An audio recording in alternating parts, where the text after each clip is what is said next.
Okay, we are live.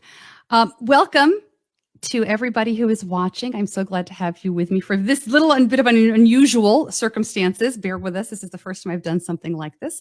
I am Stacey Sims, the host of Diabetes Connections, and with me is Dr. Mark Vanderwel, a pediatric endocrinologist here in the Charlotte, North Carolina area with Atrium Health. Dr. Vanderwel, thanks for joining me. Stacey, it's an honor, as always. Well, we should say before we get going, and we do have some disclaimers, but the very first thing in full disclosure that people need to know is that this is my son's endocrinologist. And I've known Dr. V, as I've called him many times on the show and in my book, for more than 13 years now. Mm-hmm. Yeah. So we've never done an interview. Yeah, at least recorded interview for Diabetes Connections. We did some back in your radio days. Oh, that's right. Yeah. Mm-hmm. I thought you were implying that I interviewed you when I bring Benny in for visits. Exactly. That. So it has been a long time since we've communicated and never on this platform. Well, I really appreciate you jumping in because, as you know, people have a lot of questions, nervous times right now. Mm-hmm. So the first thing we need to do is do some disclaimers. Obviously, while Dr. Vanderwel is our pediatric endocrinologist, he is not yours. So please, any comments, questions that you may have, address them to your own physician as well. Nothing, I will put words in your mouth here, nothing that Dr. Vanderwel says today should be taken as your own personal medical advice. We're here to get general answers to general questions. And that's really about it. So I'm going to put you on the spot a little bit, I think, but as you listen and watch at home, just, let's use some common sense here. Yes, I am not speaking for the pediatric endocrinology community in general. I'm speaking for myself, and different physicians have different perspectives on how they take care of kids with diabetes. Different physicians will have different perspectives on COVID-19. And what I am saying is my perspective, and it will not even apply universally to all of the patients I take care of because we know you are all different. Similarly, I am not a pediatric infectious disease specialist. I am not an epidemiologist. And I'm not a fortune teller. And I think we're all worried and we do not know what's going to happen in the future. And a lot of what we're saying, what we're talking about is just predictive and we don't know. Yeah. All right. So good things to keep in mind. Also, this is first being broadcast live on Facebook. If for some reason, as you're watching, it just bonks out or something crazy happens, we're recording the audio. This will be rebroadcast as a podcast. It may be broadcast in video in some other forms. If you have questions or comments, we're using technology called StreamYard, and I can see your comments on Facebook, but we're not actually on Facebook. So there's a big delay, most likely. So bear with us. And I do have a lot of questions that I took in advance. So if we don't get to your question today, I promise it may not be with Dr. Vanderwel, schedules permitting, but we are going to be addressing your questions going forward. And, we're just here to see what we can do. So you want to just jump right in? Sure, let's go. All right. So my first question is really just about what you're hearing these days, because I'm talking to you at home. You're not in the office. Office is closed, but are you still getting calls? Okay. So what are people asking? Yeah. So, I think the primary things are, will we still have appointments? And the answer is we will eventually have virtual appointments, although a lot of people will also need to be rescheduled. We don't only take care of kids with diabetes, and there are some conditions that we do need to see face-to-face. In general, though, I think most of our kids with type 1 diabetes will be able to be seen by a virtual visit. And we'll talk a little bit about that in a minute. We do still have nurses answering phone calls in our office. I'm not sure what other offices are doing. So we have nurses answering phone calls. We have a physician that's on call 24/7 for hospital-based medicine. And so we are creating a schedule. That's why our office is closed. We're working on developing virtual visits.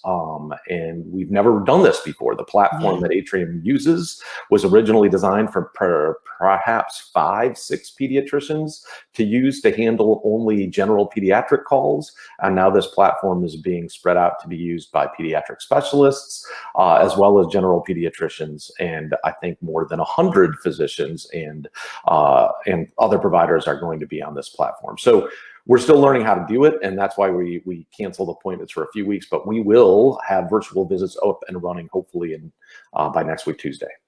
All right. Well, because we're going to be in that soup, right? Yeah. Benny was supposed to come in. I saw your name on my schedule when I was triaging everyone today. Exactly.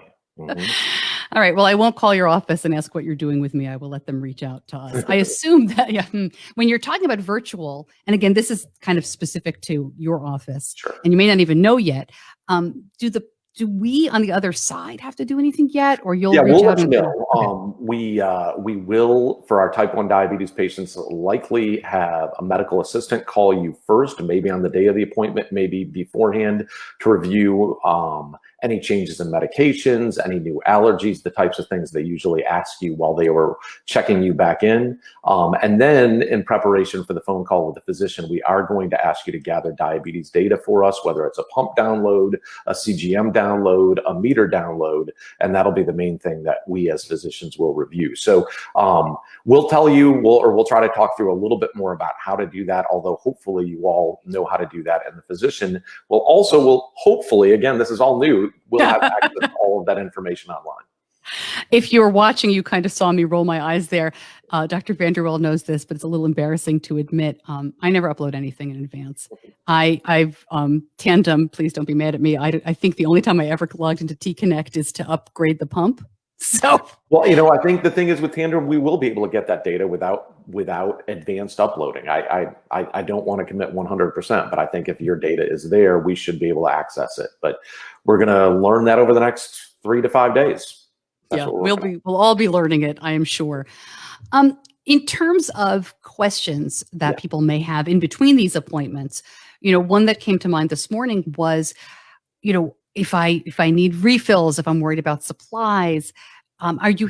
I know most people will just call their physician. Pharmacies are open, but are you hearing anything about issues, shortages, that sort of thing with diabetes supplies? Nothing whatsoever.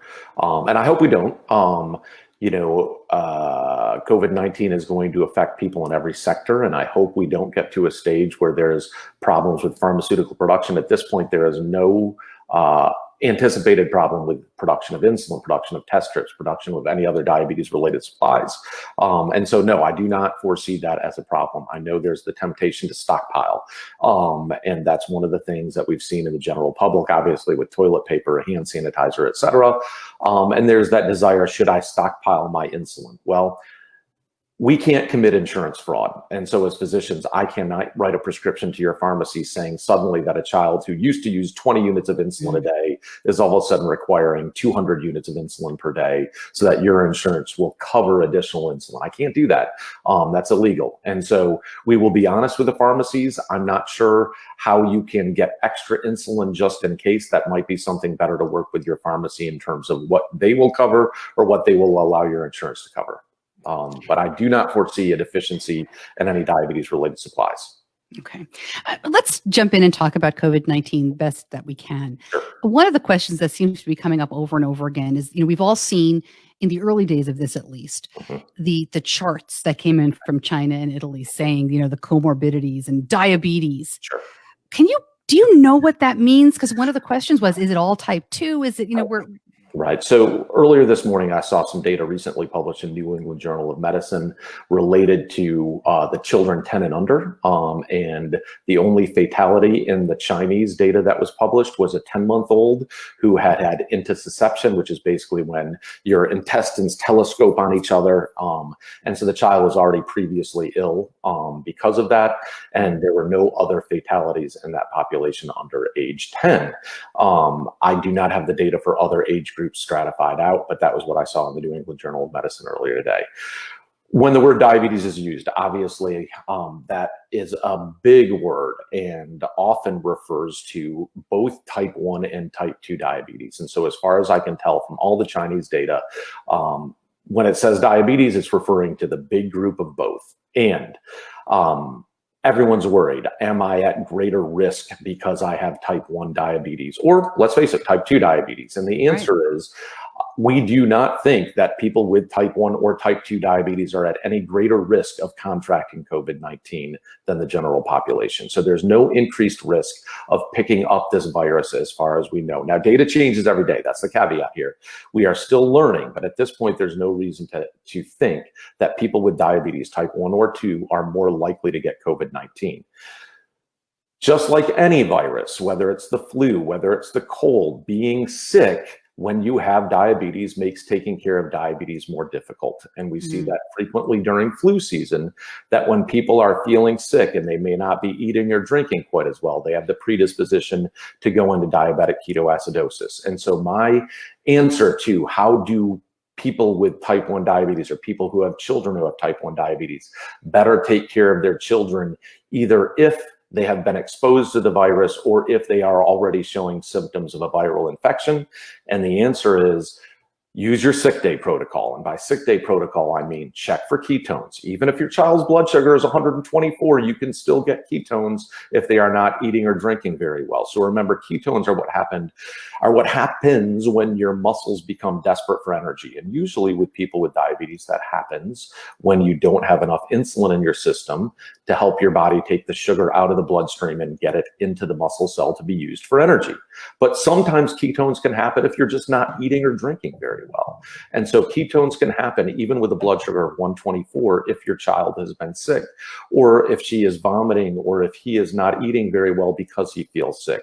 Ketones also can be happening more often in the presence of fever. So although, as far as we know right now, nausea and vomiting are not necessarily symptoms of COVID-19, like they are of the flu, for example, fever is. And so when you develop fever, that can also cause greater metabolic need. Your muscles become more desperate for energy. That can lead to the production of ketones and cause an increased risk of diabetic ketoacidosis.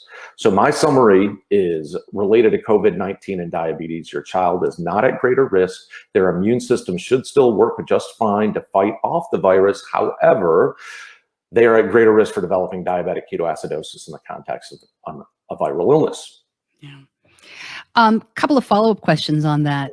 With checking for ketones, do you recommend a keto blood meter? Are you comfortable with the sticks? Any?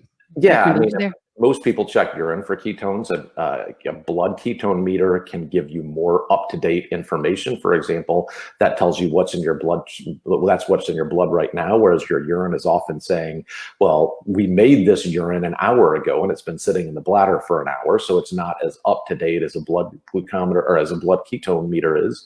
But still, I think you can get the information you need from urine keto sticks. I don't feel you have to rush out and get a blood ketone checker just because of our current situation. Yeah, I mean, I'll be honest with you, and I don't know if this is true confessions time. We've never purchased a blood ketone meter. This was the time I thought maybe, in the back of my head, I was like, should I get on Amazon? And then I got on Amazon and there were so many, and I thought, oh my God, maybe I'm going to buy a terrible one. So stick with what we know, maybe for me. So yeah, I mean, there are many other things to worry about. And if you felt comfortable checking your child's urine for ketones, there's no need to suddenly change to use a blood ketometer. Well, he's 15, so maybe I should. But to follow, I'm sorry, if you're just joining us, we did have a bunch of disclaimers that this is not medical advice you should be taking personally, but this is my son's pediatric endocrinologist, so I might sneak in some personal questions. We'll see. But to follow up, you mentioned fever. And then I'm going to ask you that question about ibuprofen and acetaminophen. But before I even get to that one, do you recommend, I've heard that sometimes it's better to let the fever go, not to 104, but to 101, things like that. Any advice that way? That is a great question, Stacey. And I am no longer I should say this. I am board certified in general pediatrics, but I have not practiced general pediatrics for 15 years. Okay. However, that all being said, fever makes you uncomfortable. When your temperature is high, you don't feel good. But many people are excessively afraid of fever as something that can hurt you, either in the short term or the long term. And in general, fever just makes you uncomfortable. So when we're sick and we have a fever, we often, for other illnesses, have taken an antipyretic, whether it's acetaminophen, whether it's ibuprofen. And what some French scientists have suggested is that ibuprofen and other anti-inflammatories may blunt your immune response. As of right now, that information, what's the exact word? I had it pulled up, is still up for debate. It is not necessarily something that is a stock answer that we say you must not use ibuprofen in the case of a fever related to COVID-19. Unproven was the word I was looking for.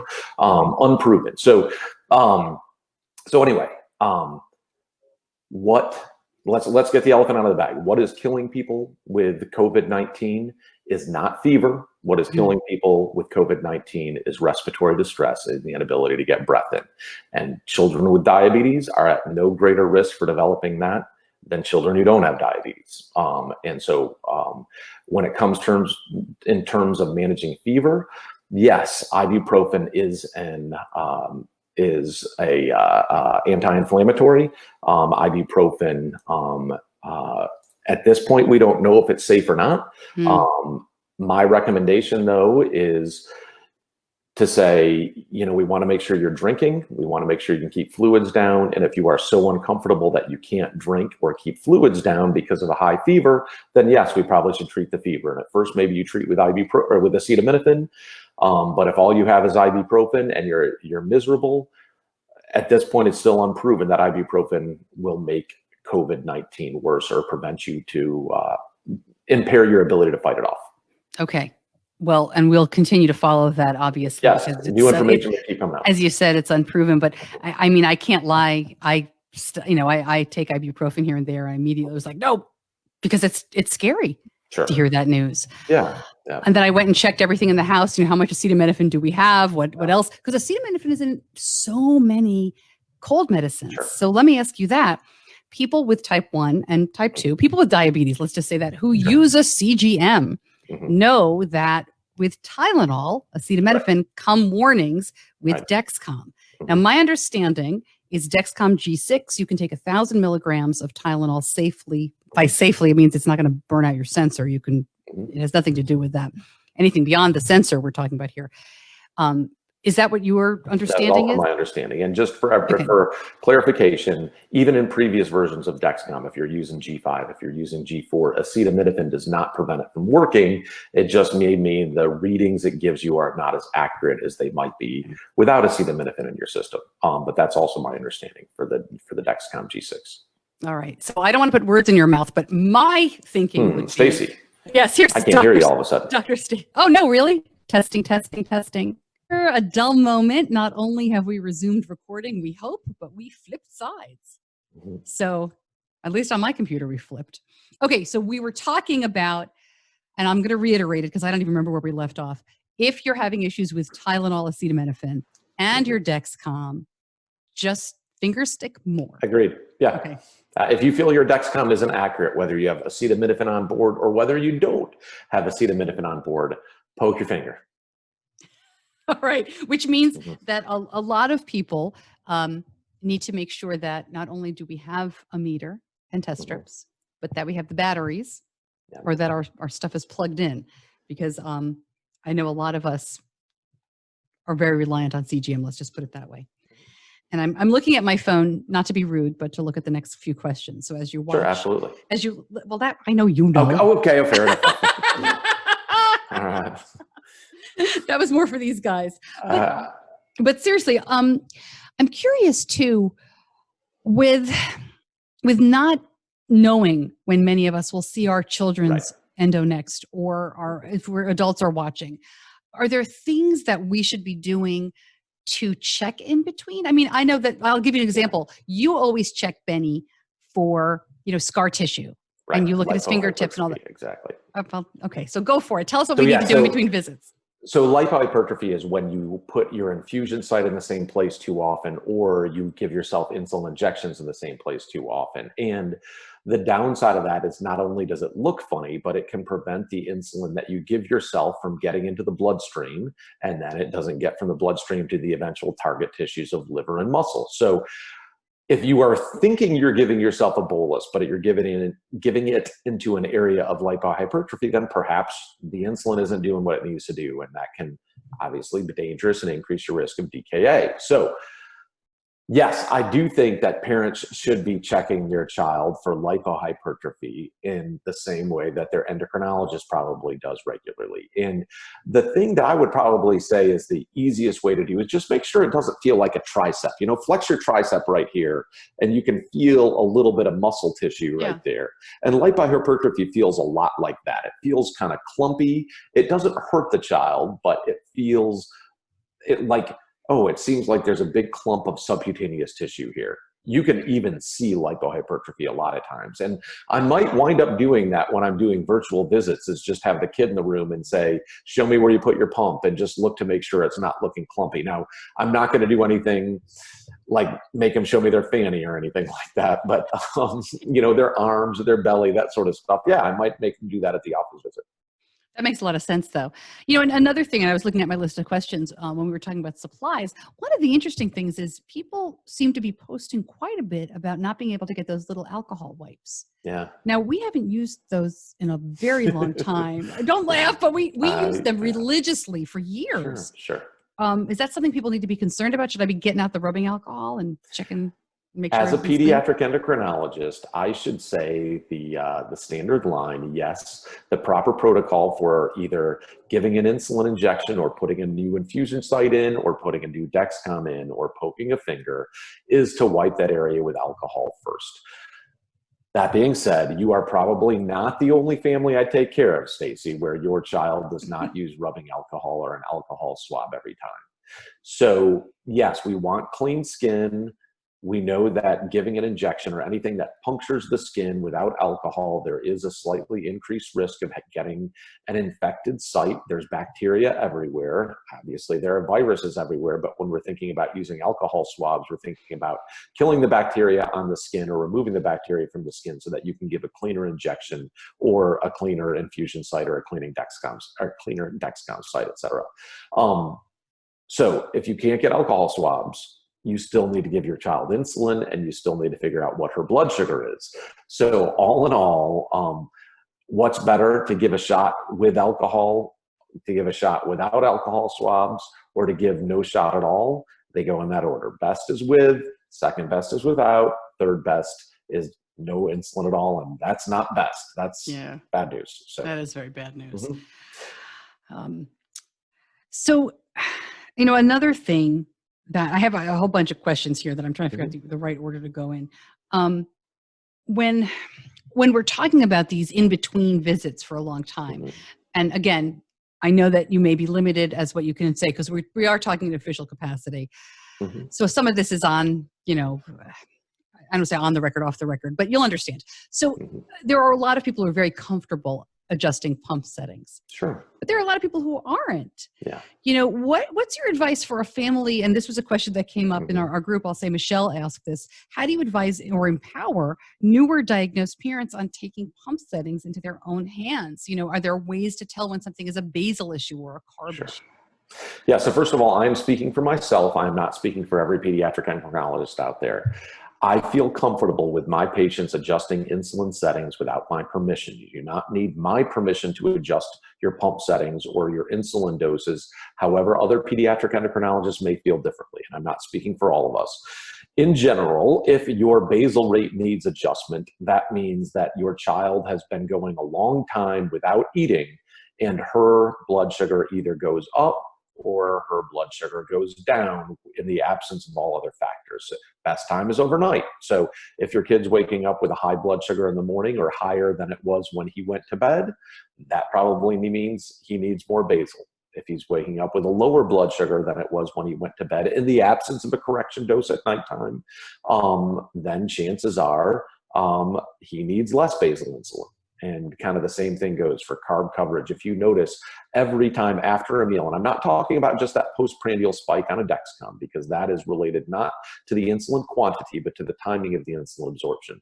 But let's say 2 hours, 3 hours, 3.5 hours after every meal, if your kid's blood sugar is going up, that means that she needs a stronger carbohydrate factor. And remember, Stacey, I know you've written about this in your book, the factor is the denominator, right? So an insulin to carb ratio of 1 to 10 is stronger than an insulin to carb ratio of 1 to 15. It's the denominator of the fraction. Similarly for the insulin correction factor, if you're giving a dose of insulin through the pump or through the sliding scale that you have written down and your child's blood sugar doesn't come far enough, universally, don't make adjustments based on just one thing. Wait for a pattern to develop. But if you're noticing that your child's blood sugar never comes down far enough after you give them a correction dose, then it means means let's make the correction factor stronger. And by that, I mean, maybe change it from 60 to 50 or from 50 to 40 or from 40 to 35, et cetera. Vice versa, if you are scared to give a correction dose because your child's blood sugar doesn't come in or comes down too far after a correction dose, then make it a little weaker. And by doing that, I mean, maybe move it from 50 to 60 or from 60 to 75 or from 75 to 90, et cetera. So if you're watching this, and I covered my face and kind of made a joke, the reason is because in the book I do talk about this, but I have definitely made the mistake of thinking that a smaller number meant less insulin. So it is confusing. So it is. Yeah. Just think about it in terms of the denominator of the fraction. A half a pizza is bigger than a quarter of a pizza, even though 2 is smaller than 4. You know, and that brings, I know this interview is getting a little bit away from COVID-19, but we've got plenty of time to talk about that. Just to follow up on the calling your physician and, you know, there are a lot of wonderful peds endos like yourself who will take a call every day for a month from a nervous mom of a newly diagnosed kid. But there are a lot of parents who worry that they're bothering the doctor for things like that. Obviously, it never bothered me, but all kidding aside, sure. You know, can you assure people that if they're calling for insulin adjustments, that it's okay? Yeah, it is absolutely okay. Like I said, I want you to feel empowered to do that on your own, but if you need help, we are there to help. And my office still has CDEs answering the phone during daytime hours who can take blood sugars and help make adjustments. The physician on call over the night or weekend can also do that, although it's probably easier to do that during office hours while we have CDEs answering the phone because they can pull up the child's chart. Whereas if you call me on a Saturday afternoon, I'm not going to have your child's chart at my fingertips to make those adjustments. So yes, but please don't feel you are on your own, and please don't feel you are bothering us. Yes, when we take call, we also are seeing patients in the hospital, and we are usually seeing patients in the office, although now we may be doing more virtual visits. We are doing other things. It's not like all we do is just field phone calls. We are doing other things, and so we appreciate that if it's not an emergency, if it can wait until morning, that'd be great to wait until morning. But there are emergencies, and we also understand that when people have a child with diabetes, they worry at 3 o'clock in the morning, and if they're worried enough, please call us. Yes, that's what we're there for. But remember, we also are not general pediatricians. And so when it comes to COVID-19, if you are worried that potentially your child may have COVID-19, that is a better question for your primary care provider rather than us. We are not your general pediatricians. However, if you're feeling like your child is getting sick and you're having trouble managing their blood sugars because they're sick, that's a question for us. Well, and that was what I was just going to ask. If someone says, oh my gosh, I think my child has COVID-19, and they have type 1 diabetes, what would you advise them to do? I think we're still learning more and more. You know, testing is not really readily available, and everything that I've heard about testing to this point, it's been difficult to get a test. Now, hopefully that'll change soon. And however, our primary care providers are at the front line of getting people COVID testing or figuring out who needs to be tested.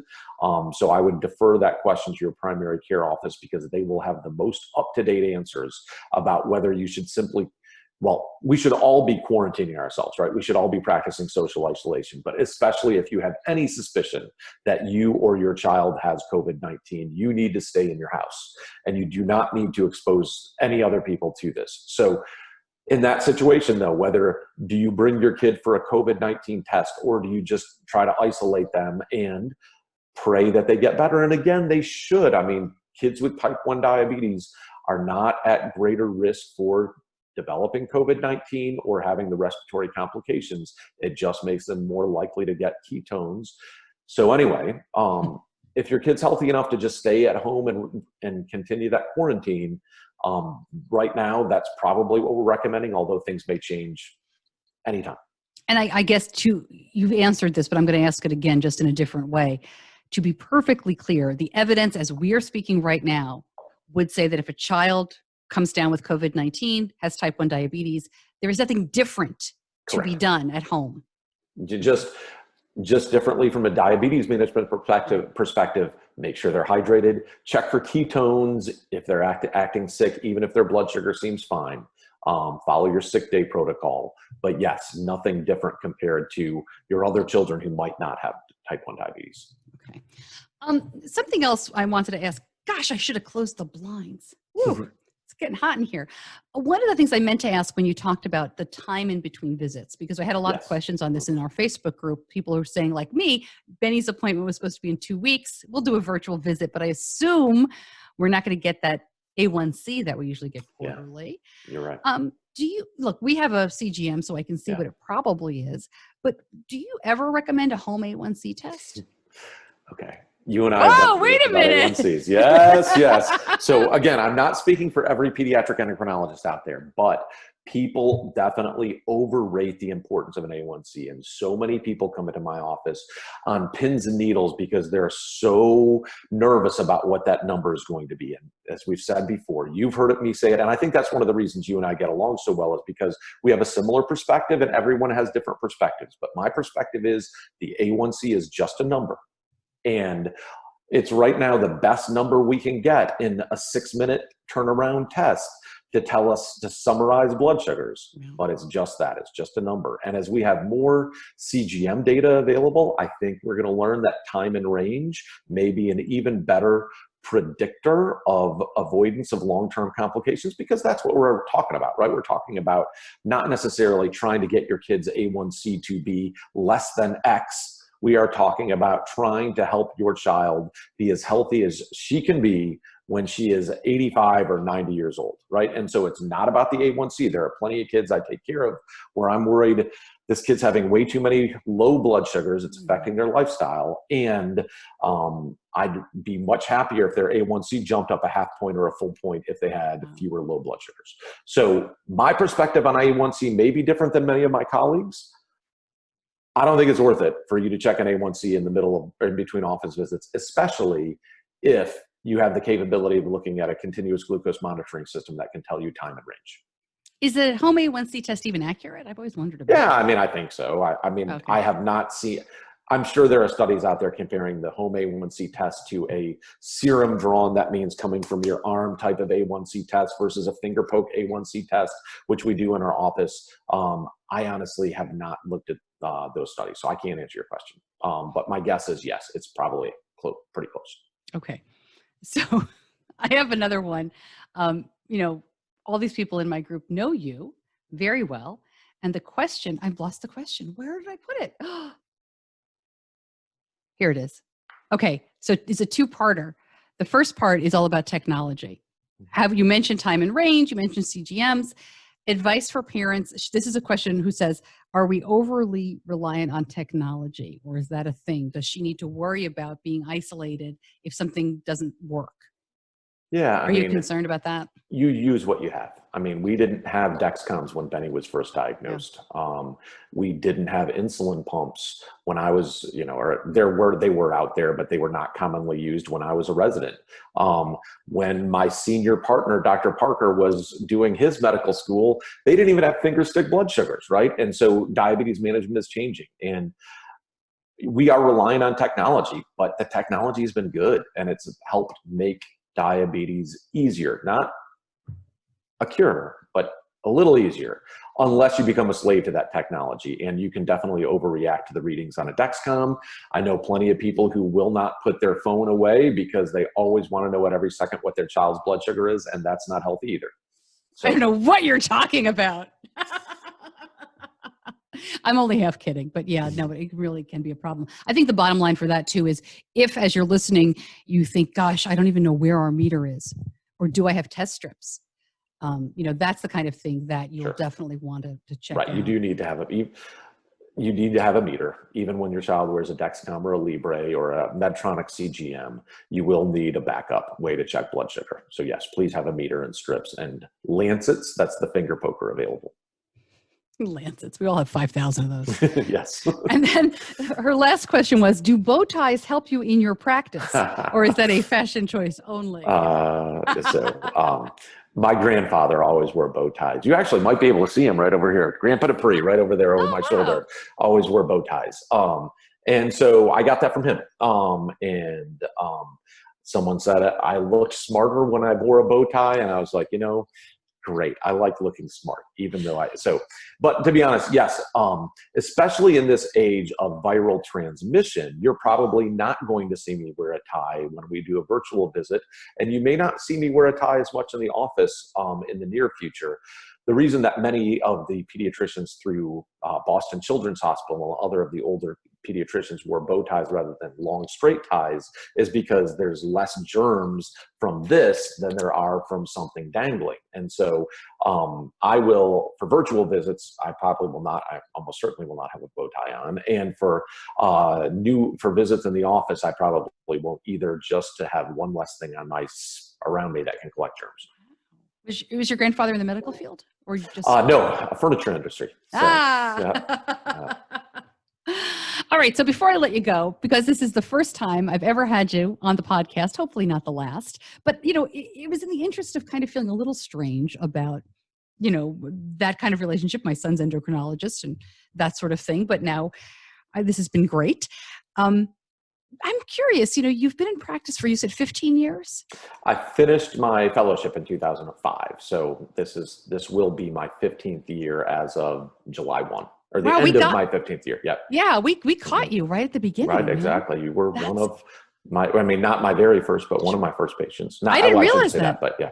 Yeah. I mean, in the first couple of years. Right. Exactly. In the first few years. Exactly. So I'm curious, it's hard to sum up in just a few minutes, but from then to now, we've already mentioned the technology. Have things, it's kind of a pat question. I was going to say, have you seen things change? But I really want to know, like, how is it to be a pediatric endocrinologist from then to now? I mean, it's got to be difficult with insurance things and all that sort of stuff, but are you still happy this is the field you chose? Yes, I love my job. I love taking care of kids with diabetes. Kids with diabetes are only about 30 to 35% of my patient volume. And so I take care of 60% of other kids that I also love taking care of. It's the dream job. I did not grow up thinking I wanted to be a pediatric endocrinologist. I didn't even know I really wanted to be a doctor when I was in high school. I mean, there are some people that say they know it from age 2. For me, that was not the case. Wow. But every step along the way, I've kind of thought, yeah, maybe I do want to be a doctor. And then I go to medical school, and yeah, maybe I do want to be a pediatrician. And then I do my pediatric residency, and yeah, maybe I do want to become a pediatric specialist, et cetera.